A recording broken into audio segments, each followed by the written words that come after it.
Alhamdulillah, sahabat Quran yang dimuliakan Allah Subhanahu wa taala, kita telah membaca juz yang ke-21. Ya. Dimulai dari utlu ma uhiya ilaika minal kitab wa aqimis shalah innas salata tanha 'anil fahsya'i wal munkar. Ya, kemarin karena posisi ayat utlu ma uhiya ilaika ini berada di pojok ya sebelah kanan akhir ya di lembar akhir juz 20 itu ya, makanya dia kebaca di bagian juz 20 ya. Nah, tapi sebenarnya ayat utlu ma uhiya ilaika ini adalah itu awal daripada juz yang ke-21. Tapi nggak apa-apa ya, kemarin sudah kita baca. Sekarang tadi kita baca mulainya dari ayat 46, wala tujadilu ahlal kitab. Nah, diawali dengan perintah untuk menunaikan ibadah sholat. Ya, karena sholat itu mencegah kita dari perbuatan keji dan mungkar. Nah, yang menjadi orientasi tujuan daripada sholat itu sendiri yang paling utama adalah mengingat Allah. Wala dzikrullahi akbar. Ya, apakah lalu berarti sholat itu nggak penting? Loh, penting. Sholat dan ingat Allahnya itu sama-sama penting. Sholat menjadi sarananya, tujuannya adalah ingat kepada Allah. Ingat kepada Allah tidak akan sempurna kalau kita tidak sholat. Ya, ini harus dua-duanya dikerjakan. Antara syariat dan maqasid syariah. Syariatnya secara fisik, secara lahiriah, dan maqasid syariahnya secara batin, itu harus dua-duanya berjalan beriringan. Tidak bisa salah satunya. Nah, sholat saja, tapi sholatnya kita nggak ingat sama Allah. La yadhkurunallaha illa qalila. Ya, seperti sholatnya kaum munafik. Idza qamu ila sholati qamu kusala yura'unan nas wa la yadhkurunallaha illa qalila. Orang munafik sholat tapi nggak ingat Allah. Nah, ada yang ingat Allah aja tapi nggak mau sholat. Nah, ini kafir. Ini berbahaya juga. Sama dengan kaum munafik yang tadi, sholat tapi nggak ingat Allah kecuali sedikit. Nah, orang mukmin dia melaksanakan ibadah sholat sebagai sarana yang paling utama untuk mengingat Allah Ta'ala. Tapi harus sampai tujuannya. Wala dzikrullahi akbar. Tujuannya adalah, terminal akhirnya adalah ingat Allah. Connecting Allah. Connect yourself to Allah. Hubungkan dirimu dengan Allah. Itulah fungsi daripada ibadah sholat. Ya. Nah, sahabat Quran yang dimuliakan Allah Subhanahu wa taala. Maka di akhir ayat surat Al-Ankabut ini Allah Subhanahu wa taala menegaskan tentang kebenaran risalah dan nubuwah Nabi kita Muhammad sallallahu alaihi wasallam. Ayat 48, kamu sebelumnya wahai Muhammad tidak pernah membaca satu kitab pun, dan kamu tidak pernah menulis satu kitab pun dengan tangan kananmu. Ma kunta tatlu min qabli min kitab wala takhutu biyaminik. Jadi Nabi itu tidak bisa baca, tidak bisa menulis. Itulah namanya ummi. Bukan ummi artinya ibuku. Ummi itu ibuku. Ummul kitab, induknya Alkitab yaitu Quran. Ummul itu induk, ibu. Atau ummul qura, ibu kota, atau ibunya induknya kota-kota negeri-negeri. Tapi ummiyun. Nah, ummiyun beda dengan ummi atau ummun biasa. Ummiyun itu artinya tidak bisa membaca dan menulis. Ini dalilnya. Ini yang menjadi bukti kebenaran dakwahnya Rasulullah SAW. Beliau menjadi Nabi dan Rasul bukan karena ya beliau mendapat wahyu ini bukan karena dia pernah baca kitab ilmu pengetahuan sebelumnya. Ya. Isi Al-Quran ini mengagumkan, hebat, luar biasa. Tapi bukan dari hasil olah pikirnya Nabi Muhammad. Bukan hasil rekayasa Muhammad. Bukan hasil pembacaan Muhammad. Bukan hasil tulisan tangan Muhammad. Tapi Quran itu adalah bersumber dari Allah Subhanahu wa taala. Nabi SAW hanya menjadi alat perekam dan penyampai Al-Quran kepada umat manusia, sekaligus penjelas, penafsir Nabi SAW. Wa anzalna ilaika dzikra litubayyina lin-nasi ma nuzzila ilaihim. Ya, jadi jelas. Nabi diutus oleh Allah, kitab ini diberikan kepada beliau untuk dijelaskan isinya oleh Nabi SAW. Nah, ini yang menjadi bukti. Jadi nggak pernah Rasulullah baca kitab-kitab ilmu pengetahuan sebelumnya, filsafat kah, sains kah, bahasa kah, ya, baca kosmologi klasik, kosmologi modern, baca ilmu astronomi, baca ilmu zoologi, baca ilmu tentang anatomi tubuh manusia, baca ilmu embriologi, baca ilmu macam-macam. Ya, enggak. Al-Quran ini semua mengandung informasi-informasi yang dahsyat, baik di dunia maupun di akhirat, menjadi kita petunjuk, dan itu bukan hasil olah pikir, bukan hasil rekayasa, ya, Muhammad sallallahu alaihi wasallam.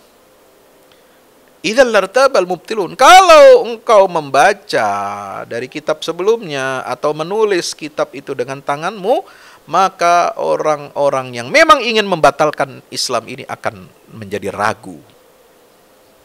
Ya. Sahabat Quran dirahmati Allah, itulah bukti kebenaran. Bal huwa ayatum bayyinat. Quran itu adalah ayat-ayat, tanda-tanda, ya, yang jelas, yang terang di dalam hati dan dada orang-orang yang berilmu. Nah, jadi sahabat Quran dirahmati Allah, tanda kebenaran, bukti mukjizat Nabi Muhammad SAW itu adalah Al-Quran itu sendiri. Makanya Allah tegaskan ayat 51.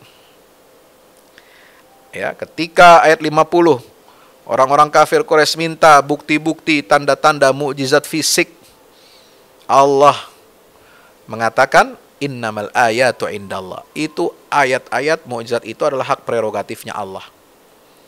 Awalam yakfihim. Nah, ayat 51 mengatakan, tidakkah cukup bagi mereka anna anzalna alaikal kitaba yutla alaihim.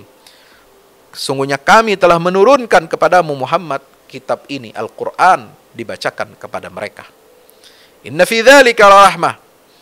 Ya, sungguh dalam kitab itu, Al-Quran itu terdapat rahmat, ya, wa dzikra, peringatan, liqaumin yu'minun, untuk orang-orang yang beriman. Jadi cukup Al-Quran ini menjadi mukjizatnya Nabi Muhammad SAW. Kenapa? Karena isi kitab Al-Quran, kebenarannya, ya, senantiasa relevan, up to date, dan terkonfirmasi dengan umat manusia sepanjang zaman sampai hari kiamat. Ya, inna awalam yakfim anna anzalna alaikal kitaba yutla alaihim. Karena kitab ini dibaca terus sampai hari kiamat, yutla alaihim. Ya. Ayat itu ada yang matluwah, maktubah, yang terbaca, tertulis. Itulah Al-Quranul Karim yang kita pegang ini. Ada ayat yang mar'iyah, ayat-ayat yang kita lihat, kita saksikan di alam semesta. Ini dua-duanya saling melengkapi. Seluruh ayat-ayat yang ada di alam semesta, semua sudah ditampilkan oleh Allah dalam Al-Quran. Kita baca rangkuman-rangkumannya, ringkasan intisarinya, semua ada di dalam Al-Quran. Ya. Maka sudah cukup Al-Quran ini bukti kebenaran bagi Rasulullah SAW. Ya. Sahabat Quran dirahmati Allah Ta'ala. Nah, mereka, ya, orang-orang kafir itu meminta datang itu segera.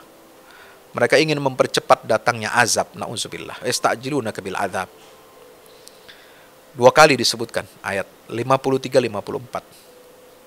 Ya, padahal tanpa mereka minta percepat, azab itu akan datang sendiri secara tiba-tiba ketika mereka tidak sadar. Bahkan jahanam itu telah meliputi mereka dari segala sisi. Ya, muhitatum bil kafirin. Yauma yaghshahumul azab, nanti ketika azab itu akan mendatangi mereka, siksa Allah, dari atas, dari bawah kakinya. Mereka akan, ya, Allah akan berfirman, "Dzuqu ma kuntum ta'malun," rasakanlah apa yang dahulu kalian kerjakan ini. Nah, sahabat Quran rahmati Allah taala, maka Allah Subhanahu wa taala di sini menegaskan apa? Ya, tentang pentingnya kita beriman, beramal saleh, kemudian bersabar serta bertawakal kepada Allah. Itu ayat 58 59. Walladzina amanu wa amilus shalihat lanubawwi'annahum minal jannati ghurafa. Ya. Itu.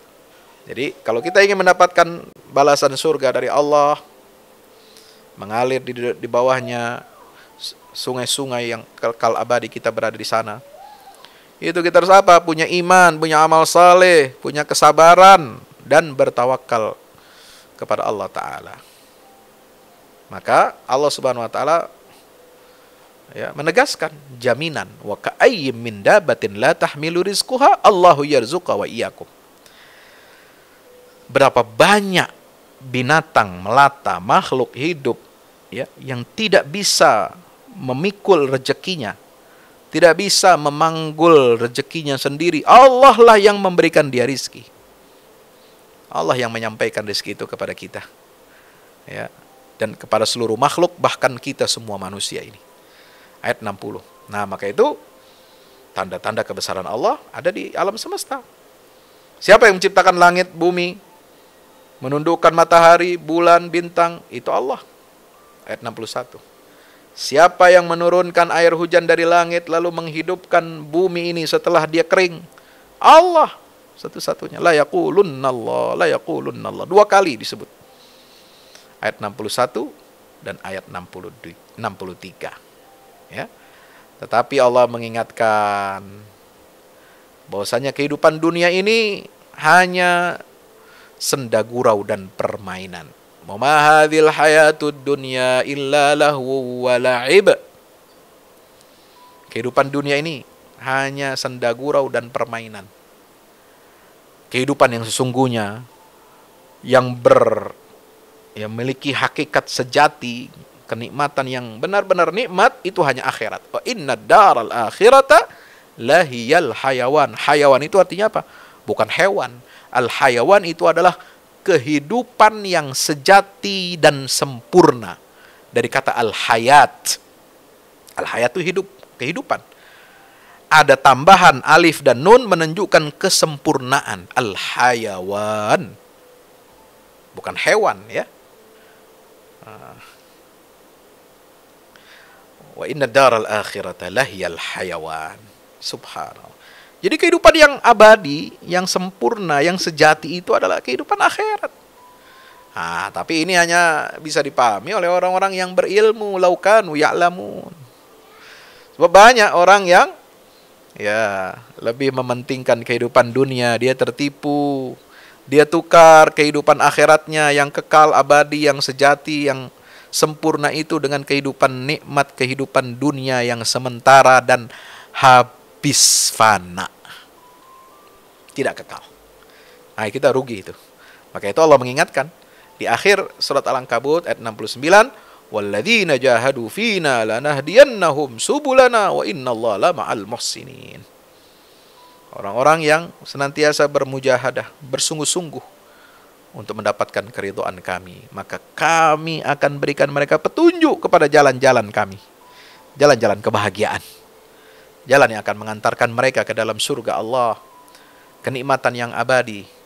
Ya, kalau kita bermujahadah hidup di dunia, bersungguh-sungguh berjuang untuk mendapatkan ridha Allah, maka Allah juga akan memberikan petunjuk ke jalan yang mengantarkan kita kepada surganya. Dan pasti kalau Allah sudah tunjukkan jalan itu, maka pasti kita akan sampai kepada tujuan kita, yaitu surga Jannatun Na'im. Innallaha ma'al muhsinin. Allah selalu bersama orang-orang yang berbuat ihsan. Insyaallah, mudah-mudahan kita semua tergolong orang-orang yang ihsan, ya. Berikutnya adalah surah Ar-Rum, ayatnya berjumlah 60 ayat, yaitu surat Makkiyah. Nah, ini surat Ar-Rum ini turun setelah peristiwa Isra Mi'raj.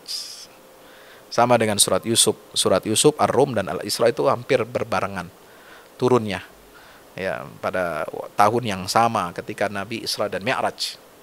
Ini menggambarkan apa? Kok namanya bangsa Romawi? Surat namanya surat bangsa Romawi. Nah, ini apa maksudnya? Ya, subhanallah. Sahabat Quran yang dimuliakan Allah Ta'ala, setelah Allah menyebutkan dalam surat Al-Ankabut, ya, yang isinya itu adalah fitnah-fitnah, cobaan-cobaan bagi manusia dalam menguji keimanan kita, maka Allah berikan kepada Nabi kita Muhammad SAW, ya, dalam urutan wahyu ini, surat Ar-Rum tentang kerajaan Romawi, bangsa Romawi. Ya, ini juga merupakan nikmat Allah. Kenapa? Nikmat ini adalah ujian. Sebagaimana surat Ar-Rum, umat Islam berhasil menguasai,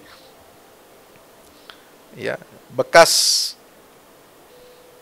sisa peradaban Romawi dan Persia sebagai kekuatan. Maka ini turunnya surat Ar-Rum ini adalah mukjizat dari Allah juga. Mukjizat apa? Mengabarkan informasi bahwa Islam ini akan menjadi kekuatan besar dunia yang menguasai seluruh wilayah yang pernah ditaklukkan oleh bangsa Romawi dan Persia. Ya, padahal saat Isra Mi'raj, ya, Nabi itu sedang kesulitan. Nabi itu masih tidak berdaya, ya, menghadapi makar kaum musyrikin. Tapi kemudian diperjalankan Isra Mi'raj, mendapatkan kemuliaan salat 5 waktu, mendapatkan tanda-tanda kebesaran Allah, linuriyahu min ayatina, dan Allah memberikan kabar gembira, kejutan bagi orang beriman, terutama bagi Rasulullah SAW, bahwa Islam yang kalian sangka lemah itu di Makkah, Islam yang kalian remehkan itu di Makkah, ini adalah kekuatan baru yang akan menaklukkan Romawi dan Persia. Maka disebutkan Gulibatir Rum. Bangsa Romawi telah dikalahkan oleh siapa? Oleh Persia. Di mana letaknya? Fi adnal ardi wa hum min ba'di ghalabim saghlibun. Di titik bumi yang paling rendah. Nah, para ahli geologi, ya, para sejarawan dan ahli geologi mengatakan bahwasanya ini perang antara Romawi dan Persia itu pernah terjadi di mana? Ya, pernah terjadi di tempat yang paling rendah di dunia, yaitu di lembah Laut Mati. Itu titik bumi yang paling rendah. Laut Mati itu yang paling rendah, dia ke bawah, ya. Kalau Anda pergi ke sana, saksikan sendiri. Itu berat. Ya. Fi adnal ardi. Nah, setelah itu, dalam beberapa tahun, Al-Quran memprediksi, Allah mengatakan bahwasanya Romawi akan menang mengalahkan Persia yang sebelumnya mengalahkan mereka. Dan itu benar terjadi.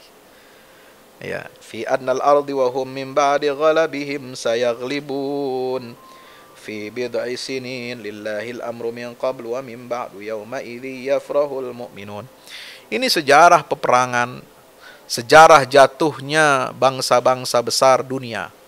Romawi dan Persia itu adalah bangsa besar dunia, kerajaan imperium besar di dunia di abad, ya, klasik, di masa-masa sebelum Masehi sampai 6 abad setelah Masehi.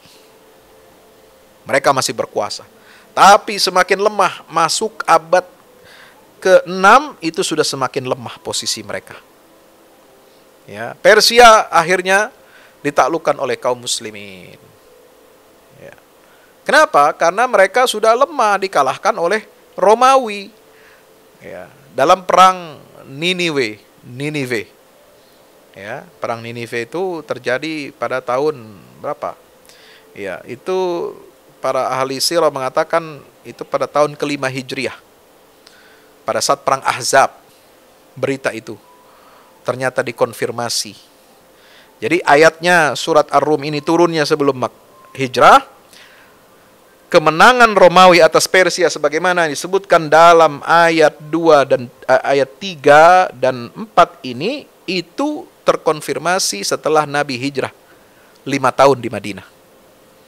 Ya, terbukti saat perang Ahzab Nabi mendengar kabar Romawi yang tadinya kalah sebelum hijrah waktu di Mekah, ya, akhirnya Romawi itu menang melawan Persia. Wahum min ba'di ghalabihim sayaglibun fi bid'i sinin. Hanya beberapa tahun saja, kurang dari 9 tahun. Ya, kira-kira 9 tahun. Jadi bid'i sinin itu antara 3 sampai 10 tahun. Nah, berapa tahun tepatnya? Allah alam bisawab. Ada yang mengatakan tahun kelima, ada yang mengatakan tahun 7 Hijriah. Tapi yang jelas digabung dengan 2 tahun sebelum Nabi hijrah ke Makkah pada saat terjadinya kekalahan Romawi menghadapi tentara Persia. Maka setelah itu terjadi pada tahun ke-7, ya, setelah 7 tahun berikutnya atau 9 tahun berikutnya, terjadilah apa yang dinubuatkan oleh Allah dalam Al-Quran, bahwasanya Romawi mengalahkan Persia. Dan itu adalah pukulan terakhir bangsa Romawi terhadap Persia, karena setelah itu mereka mengalami kelemahan, penggerogotan dari dalam, ya, pertempuran antar anggota dinasti, ya, sampai ketika mereka didakwahi oleh Rasulullah SAW, disurati Kaisar Kisra Persia, diajak masuk Islam, malah Kisra Persia ini beliau, ya, merobek-robek surat Nabi SAW. Maka Rasulullah berdoa, ya, semoga Allah merobek-robek kekuasaannya. Dan tidak lama setelah itu mereka hancur dan dikalahkan oleh kaum muslimin. Nggak lama, ya, peristiwa merobek surat Nabi itu terjadi kapan? Ya, pada saat Nabi mengirimkan surat ke delegasi-delegasi, itu tahun ke-7 Hijriah. Ya. Nah, setelah itu Fathu Makkah tahun ke-8 Hijriah. Tahun 10 Hijriah Nabi wafat, lalu digantikan Abu Bakar Siddiq kurang lebih 2-3 tahun. Ya, kemudian setelah itu Umar bin Khattab berkuasa sebagai Amirul Mukminin Khalifah yang kedua, dan akhirnya menaklukkan Ctesifon, menaklukkan kerajaan Persia, menaklukkan Al-Qasrul Abyad yang ada di Madain.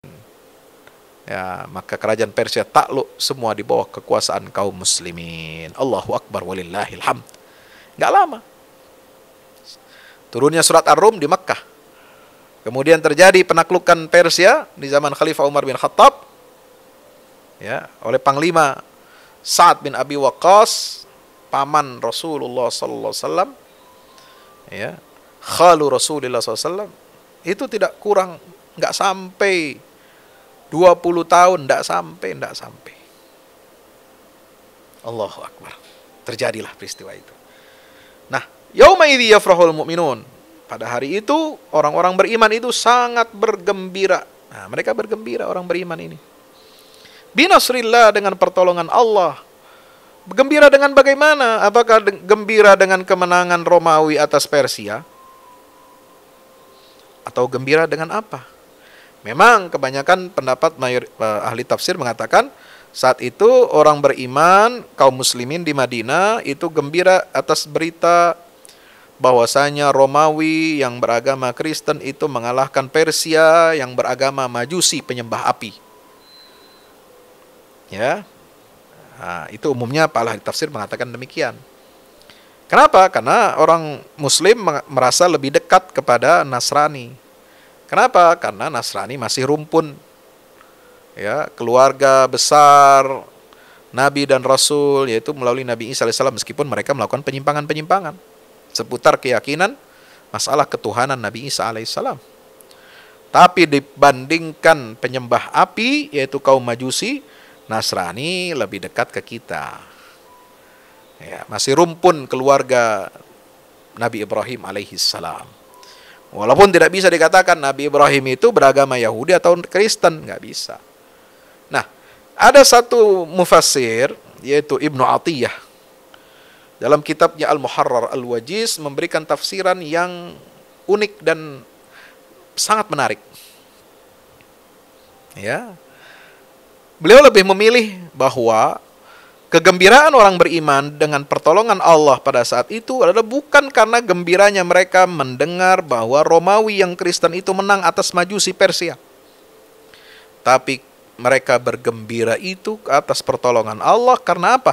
Karena mereka merasa yakin bahwasanya pertolongan Allah sudah dekat, ya, bahwasanya Islam ini akan mengalahkan Romawi dan Persia sekaligus. Dan itu terjadi di masa Umar bin Khattab. Setelah penaklukan Persia, kemudian daerah wilayah Romawi Timur semuanya takluk di bawah kekuasaan kaum muslimin, yaitu negeri Syam, Baitul Maqdis, Yerusalem. Di masa Umar bin Khattab masuk ke dalam wilayah kekuasaan Islam. Yang dahulu ketika Isra Mi'raj telah dinubuatkan oleh Allah Subhanahu wa taala dengan firman-Nya, Subhanalladzi asra bi 'abdi lailan minal masjidil haram ilal masjidil aqsa. Sahabat Quran yang dimuliakan Allah taala, maka itu ini kabar gembira, ya. Orang beriman bergembira kenapa? Karena rahmat Allah diturunkan bagi orang beriman dapat mengalahkan Romawi dan Persia. Subhanallah. Nah, surat Ar-Rum ini isinya, ya, tentang diawali dengan apa? Bahwa peringatan kepada kita bahwasanya banyak di antara manusia ini lalai dari akhirat, wahum 'anil akhirati hum ghafilun. Kebanyakan mereka hanya mengenal kulit luarnya dunia saja. Ya'lamuna dhahiran minal hayatid dunya. Mereka tidak kenal akhirat. Kenal dunia tapi nggak kenal akhirat. Hati-hati, bahaya ini. Ya, makanya Allah minta apa? Awalam yatafakkaru fi anfusihim, pikirkan kejadian diri kalian, penciptaan diri kalian. Ma khalaqallahu samawati wal arda wa bainahuma illa bil haqq. Tidaklah Allah ciptakan langit dan bumi dan apa yang di antara keduanya itu kecuali dengan benar. Ya, awalam yasiru fil ard, lagi Allah mengajak kita, menyeru kita untuk berjalan di muka bumi ini untuk melihat bekas-bekas jatuh bangunnya peradaban manusia, di mana mereka itu lebih kuat dari kalian. Makanu ashadda minhum quwwah wa atharul ard, mereka pernah menguasai dunia ini. Wa amaruha, mereka makmurkan dunia ini. Aktsar mimma amaruha, lebih banyak dari apa yang mereka pernah makmurkan. Tapi sayang, ya, ketika datang rasul-rasul kepada mereka membawa mukjizat, tanda-tanda kebenaran dari Allah, mereka sombong, tidak mau mengikuti, dan mereka akhirnya mendapatkan azab dari Allah Subhanahu wa taala. Itu akibat perbuatan mereka sendiri. An kadzabu bi ayatillahi wa kanu biha yastahziun. Ayat 10, karena mereka mendustakan ayat-ayat Allah dan melecehkannya. Sahabat yang dirahmati Allah. Lalu kemudian Allah mengingatkan kepada kita agar kita bertasbih di pagi dan petang hari, agar kita memuji Allah, ya, pada saat malam dan pagi hari. Harus banyak bertasbih dan banyak bertahmid kepada Allah, merenungi tanda-tanda kekuasaan dan kebesaran Allah Ta'ala dari ayat 19, ya. Kemudian ayat 20 tentang penciptaan kita manusia ini dari tanah. Kemudian dari tanah itulah kita ini beranak pinak, berpencaran di atas muka bumi ini. Tanda yang kedua, tanda yang ketiga kebesaran Allah apa? Kita, ya, menikah, ya, bersuamikan atau bersuami atau beristri untuk apa? Merasakan sakinah, merasakan ketenangan, dan Allah akan berikan mawaddah warahmah kepada hamba-hambanya yang mau berfikir. Ayat 21. Kebesaran Allah lagi penciptaan langit dan bumi, ya, perbedaan warna kulit, perbedaan bahasa juga, itu tanda kebesaran Allah. Artinya apa? Ini jadikan Allah semuanya sebagai tanda-tanda yang luar biasa. Sampai, ya, ayat 23 dan ayat 24 itu semua tanda-tanda kebesaran Allah. Inna fi dzalika la ayat. Ya, diulang-ulang. Ayat-ayat Allah. Subhanallah. Sahabat Quran dimuliakan Allah. Ya. Maka surat Ar-Rum ini, ya, itu kemudian ayat 30 menegaskan, setelah disebutkan tanda-tanda ayat-ayat itu, maka Allah perintahkan kita agar hadapkan wajah kita kepada agama yang lurus, yaitu fitratallah, fitrah dari Allah. Tidak ada perubahan atas ciptaan Allah itu. Fitrah, karena Islam ini agama yang sesuai dengan fitrah manusia. Agama yang lurus. Ya, itu ayat 30 surah Ar-Rum. Nah, maka itu, ya, Setelah ayat-ayat itu diungkapkan, ada lagi tentang surat Ar-Rum ini tentang sejarah tadi pertama, ya. Kemudian tentang ekonomi. Nah, bagaimana membangun umat? Ini sudah dimulai ancang-ancangnya. Ya, rancang bangun peradaban Islam ini bagaimana membangunnya di antara dengan ekonomi, yaitu dengan apa? Ekonomi zakat dan haramnya riba. Itu ayat 39. Wa ma ataitum mir riba. Kemudian rahasia kekuasaan Allah, ayat-ayat dalam bidang sosial, asal usul manusia, penciptaan langit bumi, ya, itu semua banyak sini. Dan Allah mengingatkan kita ayat 41 agar kita tidak melakukan kerusakan di muka bumi ini dengan tangan-tangan kita. Zaharal fasadu fil barri wal bahri. Dan diulang lagi, fa'aqim wajhaka lid-dinil qayyim, ayat 43. Agar kita beragama yang lurus, ya, jangan yang bengkok-bengkok. Nauzubillah min zalik. Nah, sampailah di akhir ayat itu, ya, surah Ar-Rum, sampai kepada peringatan, ya, bagaimana Allah memberikan banyak perumpamaan di dalam Al-Quran ini, ayat 58, ya, agar kita pikirkan, agar kita jadikan ibrah pelajaran, ya, supaya kita tidak tersesat di dunia dan nanti sengsara di akhirat, ya, insya Allah. Nah, sahabat kalian rahmati Allah, setelah itu surat Luqman. Surat Luqman itu 34 ayat, turun di Mekah sebelum Nabi hijrah ke Madinah. Ya, ini cerita tentang, ya, nama suratnya nama seorang ayah. Ya, ini hebatnya peran ayah, peran bapak. Ya, Al-Quran tidak menyebutkan siapa Luqman, siapa nama lengkapnya, dari suku apa, etnis apa, tinggal di mana, berapa anaknya, kapan dia lahir, kapan dia mati. Ya, Al-Quran tidak jelaskan itu. Ya, karena Al-Quran ini bukan kitab undang-undang, kitab induk catatan penduduk sipil, ya, bukan. Quran ini kitab petunjuk, kitab hidayah. Tokoh-tokoh yang ada dalam sejarah Al-Quran itu adalah tokoh-tokoh yang real, ya, tokoh-tokoh yang ada dalam sejarah nyata, bukan hayalan, bukan mitos. Tapi Al-Quran tidak menyebutkan detail keterangan siapa identitas mereka ini. Hanya Al-Quran memberikan penekanan tentang ibrah. Kita mesti belajar dari mereka. Bagaimana jadi bapak yang baik, jadi orang tua yang baik.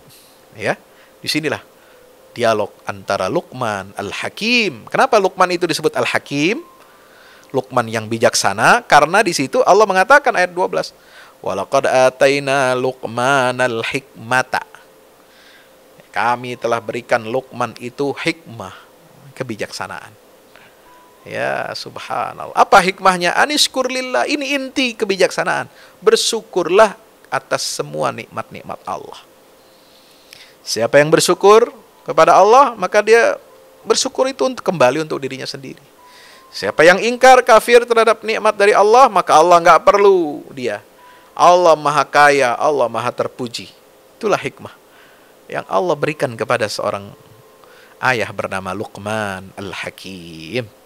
Ya, karena surat Luqman ini itu berisikan apa? Ya, hikmah buat kita para ayah, para keluarga. Ya, dimulai dengan apa? Dengan sifat orang-orang yang meraih, ya, kemenangan, meraih kebahagiaan di akhirat. Siapa orang-orang yang meraih kebahagiaan, keberuntungan di akhirat? Sifat-sifatnya itu ada di sini. Pertama, berpegang kepada Al-Quran. Ya, tilka ayatul kitabil hakim huda wa rahmatan lil muhsinin. Yang kedua, mendirikan sholat. Yang ketiga, wa yu'tunaz zakah, menunaikan zakat. Yang keempat, wa hum bil akhirati hum yuqinun, mereka beriman kepada hari akhirat. Ya, ini sifat orang-orang yang beruntung kelak di akhirat, ya, insya Allah. Ayat 3 sampai 5. Nah, lalu kemudian Allah di akhir ayat ini bercerita tentang apa? Tentang penegasan bagaimana kita harus beriman kepada hari akhirat, karena hari akhirat itu, ya, adalah hari di mana seorang ayah tidak bisa menolong anaknya lagi. Ya, seorang anak tidak bisa menolong bapaknya sedikit pun. Subhanallah. Maka itulah kita harus takut kita harus bekerja, kita harus ya beriman kepada akhirat untuk kita mendapatkan kebahagiaan yang hakiki, kebahagiaan yang berasal dari Allah Subhanahu wa taala. Maka sahabat Quran dirahmati Allah, ya, ini penetapan hikmah ini dalam Al-Qur'an ini luar biasa. Ayat-ayat ya diberikan oleh Allah kepada manusia, tapi malah manusia memilih ucapan, memilih pembicaraan yang melalaikan. Wa minan nasi may yashtari lahwal hadits ya liyudilla an sabilillah wa yattakhidha huzwa. Ya, mereka memilih ucapan yang tidak ada gunanya. Mereka ketika dibacakan ayat-ayat kami, kata Allah, walla mustakbiran ka'allam yasma, dia kelari kabur dengan penuh kesombongan, kecongkakan, seolah-olah dia tidak mendengar apa-apa. Ya, maka itu jangan sampai seperti ini, ya. Nah, sahabat Quran dirahmati Allah, pendidikan seorang ayah kepada anaknya ini disebutkan dalam ayat 12 sampai 19, ya. Itu pertama, pendidikan apa? Pesan Luqmanul Hakim, wasiat-wasiatnya ditulis di sini dengan gamblang. Pertama, jangan menyekutukan Allah. Yang kedua, berbaktilah kamu kepada kedua orang tua, terutama ibu. Ibu mengandung ya wahnan ala wahnin. Ya, letihnya bertumpuk-tumpuk. Bulan pertama mual-mual, bulan kedua tambah lagi capek, mual, bulan keempat tambah berat lagi, ya, sampai melahirkan. Masya Allah, letihnya ibu kita melahirkan kita, mengandung kita, ya, membesarkan kita. Kita harus ingat jasa dua orang tua ini, terutama ibu kita. Belum lagi menyusuinya 2 tahun, wa fisaluhu fi amin, disapih setelah sempurna 2 tahun menyusui. Maka itu bersyukurlah kepada aku dan kepada kedua orang tuamu. Tidak sempurna seorang mukmin hanya berbakti kepada Allah tapi tidak berbakti kepada kedua orang tuanya. Itu bukan mukmin yang baik, ya. Yang ketiga, pesan apa? Ya, jangan tetap bergaul ya baik dengan orang tua yang berbeda akidah, berbeda agama dengan kita, tetapi kita tidak boleh mentaati perintah mereka dalam hal agama. Nggak boleh. Tapi pergauli mereka, beri mereka nafkah, ya, selama hidup di dunia. Kalaupun mereka tidak mau masuk Islam, nggak apa-apa. Itu hidayah di tangan Allah. Kita hanya menyampaikan, tapi tetap kita beri nafkah, tetap kita santuni, tetap kita berbuat baik kepada mereka, meskipun berbeda keyakinan dan beda agama. Itulah bakti manusia kepada orang tuanya. Itu kaidah-kaidah dalam Islam. Kemudian yang keberapa? Yang ketiga, mengikuti jalan orang-orang yang bertaubat. Ya, ini penting. Ya, baca sejarah. Ya, contoh para nabi dan rasul. Ya, orang-orang yang bertaubat, ikuti jalan mereka. Yang ketiga, ya, menyadari pengawasan Allah. Tidak ada amal sekecil apapun, seberat zarrah, ya, sebesar biji sawi, ya, yang ada di atas satu batu licin yang hitam gelap, pasti Allah mengetahui dan mencatat amal perbuatan kita. Ya'ti bihallah. Ya, ini kita diajarkan, seorang ayah harus mengajarkan putra-putranya, putra-putrinya untuk apa? Merasa diawasi oleh Allah, muraqabatullah. Setiap amal perbuatan itu pasti dibalas oleh Allah, sekecil apapun amal perbuatan kita. Lalu pesan Luqmanul Hakim, dirikan sholat. Ya bunayya aqimis sholah wa'mur bil ma'ruf, amar ma'ruf, nahi mungkar. Peka terhadap kemungkaran harus tanamkan sejak dini. Dan dibiasakan sabar anak-anak kita. Kalau dia menerima ujian, cobaan, musibah, sakit, kita ajari mereka untuk sabar, ya, sabar. Kemudian tidak boleh sombong, ajari mereka rendah hati, sikap akhlak yang baik, ya, tidak boleh menyombongkan diri di hadapan manusia, dan berjalanlah di muka bumi ini dengan penuh kerendahan hati. Allah tidak suka orang-orang yang sombong. Kemudian rendahkan suara. Jangan ajarkan anak-anak kita, ya, berjalan melenggak-lenggok, berjalan sambil teriak-teriak, ya, berjalan sambil setel musik keras-keras. Jangan. Waqsid fi masyik. Berjalan itu harus, ya, harus baik, ya, menjaga adab sopan santun, etika, ya, dan rendahkan suara. Jangan kita keraskan suara kita, ya. Nauzubillah min dzalik. Itulah pendidikan adab pada anak-anak kita. Subhanallah. Maka sahabat Quran dirahmati Allah taala, nah di sini ya lahwal itu di ujungnya itu adalah tentang peringatan tentang apa? Nikmat-nikmat Allah yang telah diberikan kepada kita. Mulai dari ayat 20. Ya. Itu Allah taskhir. Allah telah menundukkan untuk kita semua yang apa di langit dan bumi. Allah asbagha alaikum ni'amahu zahiratan wa batinah, telah menyempurnakan nikmatnya kepada kita yang zahir maupun yang batin. Ya, lalu kemudian bagaimana nikmat kita dapat menghadapkan orientasi wajah kita kepada Allah, ayat 22. Ya, may yuslim wajhahu ila Allah muslimun faqad istamsaka bil urwatil wuthqa. Nah, ada pertanyaan lagi. Kalau tadi di surat Al-Ankabut, ya. Nah, ini pertanyaan di surat Luqman, wala in saltau man khalaqas samawati wal arda la yaqulunna Allah qulil hamdulillah bal aktsarum la ya'lamun. Ayat 25. Ya, semua mengakui Allah itu adalah pencipta langit dan bumi. Tapi kebanyakan kita tidak mengakui atau tidak mengetahuinya. Nah, subhanallah. Setelah itu Allah menyatakan, ya, seandainya apa yang ada di bumi ini, pohon-pohon itu berubah menjadi pena. Pohon-pohon kan banyak nih, semua. Dia berapa juta hektar hutan di atas planet bumi ini. Ya, itu pohon-pohon besar-besar. Itu seandainya berubah pohon-pohon itu semua jadi pena dan lautannya itu, ya, menjadi tinta, wal bahru yamudduhu min ba'di sab'atu abhur.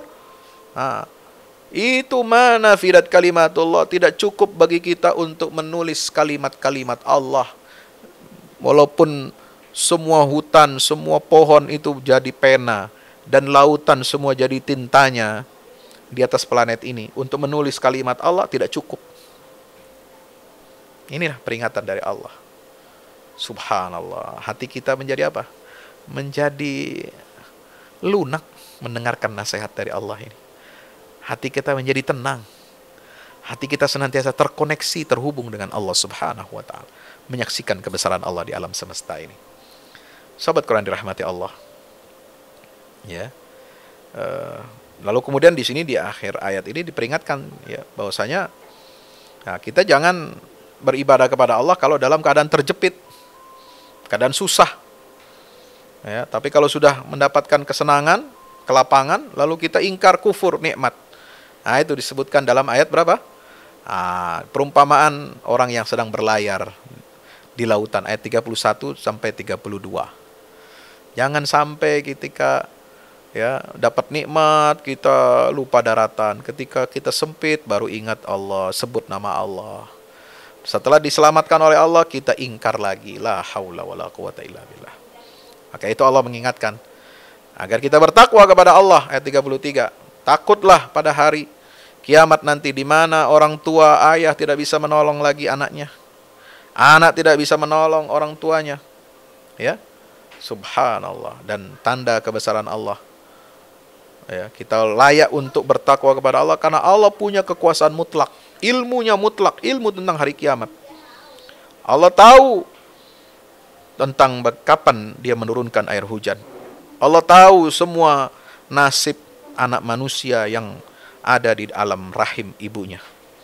Dan kita tidak tahu apa yang akan kita kerjakan besok. Kita pula tidak tahu di mana, di bumi apa, di bumi mana kita ini akan mati menghadap Allah. Itu semua rahasia Allah. Itulah innallaha indahu ilmus sa'ah. Perkara yang gaib hanya milik Allah Subhanahu wa ta'ala. Sahabat Quran dirahmati Allah. Lalu surat As-Sajdah. Nah, surat As-Sajdah ini biasa kita dibaca pada hari Jumat subuh. Ini bagus jadi sunnah. Ya, Nabi mencontohkan. Ya, baca surat As-Sajdah dan surah Al-Insan subuhnya 2 rakaat. Ya, baca 2 surat ini. Insya Allah. Nah, surat As-Sajdah ini, subhanallah, walhamdulillah wala ilaha illallah Allahu akbar. Itu adalah surah yang dimulai dengan alif lam mim sajadah. Ya, ini ayat sajadah satu-satunya yang dimulai dengan alif lam mim, maka dikenal dengan alif lam mim sajadah. Ya. Nah, dimulai dengan apa? Ayat tentang kekuasaan Allah, penciptaan langit bumi dalam 6 masa. Ya. Nah, lalu ditutup dengan apa? Diakhiri dengan firman Allah Subhanahu wa taala ayat 26 27. Ya, bahwasanya Allah Subhanahu wa taala ya, telah memberikan kita petunjuk. Berapa banyak negeri-negeri yang telah dihancurkan oleh Allah. Ya. Berapa banyak tidakkah mereka melihat kami yang menggiring air menuju bumi, ya, yang tandus. Allah menghalau awan yang mengandung air. Anna nasuqul ma'a ilal ardil jurus. Menghalau awan yang mengandung air itu jadi hujan, hujan di bumi yang tandus. Ardil jurus. Fanukhriju bihi zar'a. Lalu kemudian tumbuhlah pepohonan, tumbuh-tumbuhan yang bisa dimakan oleh hewan ternak kalian dan oleh kita semuanya. Tidakkah kita melihat tanda-tanda kebesaran Allah itu? Subhanallah. Ya, sahabat kalian dirahmati Allah, surat As-Sajdah ini adalah ketundukan kepada Allah. Apa temanya? Yang paling penting, paling utama dari surat ini, tema tentang surat As-Sajdah ini adalah penjelasan bahwasanya kaum musyrikin, ya,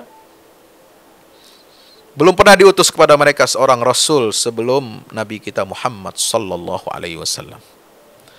Lalu penetapan keesaan Allah bahwa dialah zat yang satu-satunya dapat melakukan apa yang diingin dia lakukan di alam semesta ini. Penjelasan tentang penciptaan manusia dan tahapan-tahapan yang dilewati. Ya, mulai dari saat kehamilan sampai dia lahir. Bagaimana hinanya para penjahat dan keadaan mereka kelak di yaumil qiyamah. Ya. Apa keutamaan surat As-Sajdah ini? Kata Imam Syafi'i, tidak akan pernah seorang hamba akan kokoh di atas agamanya hingga diuji, dan tidak akan pernah seorang hamba menjadi imam melainkan dengan kesabaran dan keyakinan. Nah, lalu Imam Syafi'i membacakan firman Allah, wa ja'alna minhum a'immatan yahduna bi amrina lamma sabaru wa kanu bi ayatina yuqinun. Itulah hikmah daripada ayat ini, mengingatkan kepada kita tentang ujian dalam beragama. Dan kita akan menjadi pemimpin manakala kita akan diuji kesabaran dan keyakinan kita oleh Allah Subhanahu wa taala. Ya. Salah satu tanda rahmat Allah kepada hambanya adalah menimpakan kepada hamba itu ujian di dunia. Jadi itu karunia Allah, ujian itu. Wala nudhiqannahum minal adzabil adna dunal adzabil akbar. Ya, As-Sajdah ayat 21.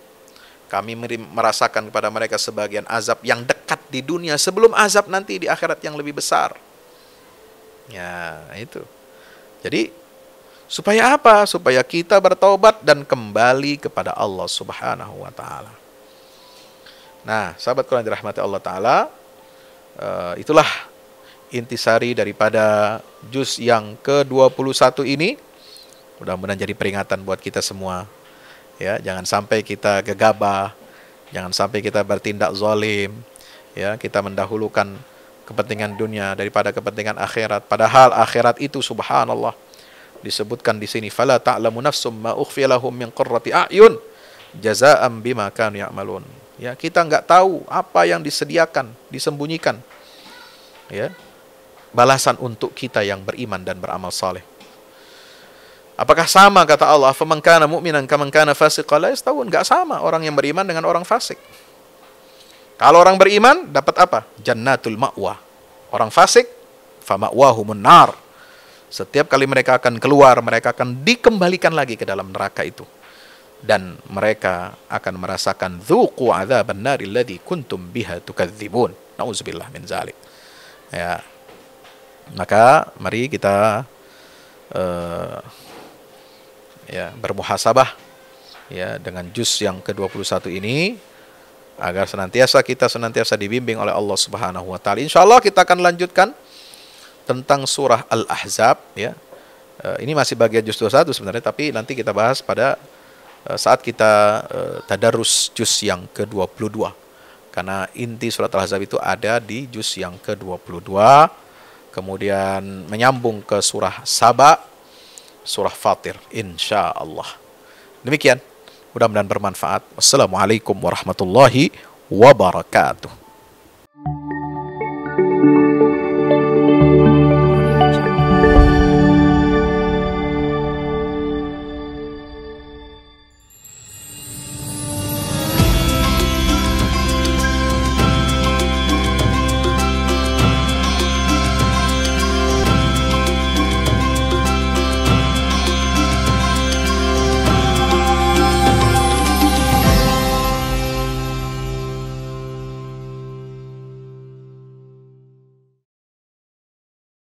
Assalamualaikum warahmatullahi wabarakatuh. Bapak Ibu para pemirsa, saya Ustadz Fadlan mengajak Bapak Ibu kita semua, ayo kita membuat investasi masa depan bersama Al-Fahmi Institute. Gedung ini sedang dibangun, membutuhkan segala dukungan dari kita semua. Maka itu saya mengajak Bapak Ibu semua, hari-hari dengan kebaikan, hari-hari dengan berinfak, hari-hari dengan bersedekah, hari-hari dengan berwakaf. Dan sangat tepat Bapak Ibu memilih wakaf bersama Al-Fahmi Institute untuk generasi Quran akan datang. Rekeningnya ada di BCA, Muamalat, dan BSN. Ada di bawah sini. Ayo, dengan Al-Fahmi Institute kita mencerdaskan umat dengan Al-Quran untuk Indonesia lebih baik. Wassalamualaikum warahmatullahi wabarakatuh.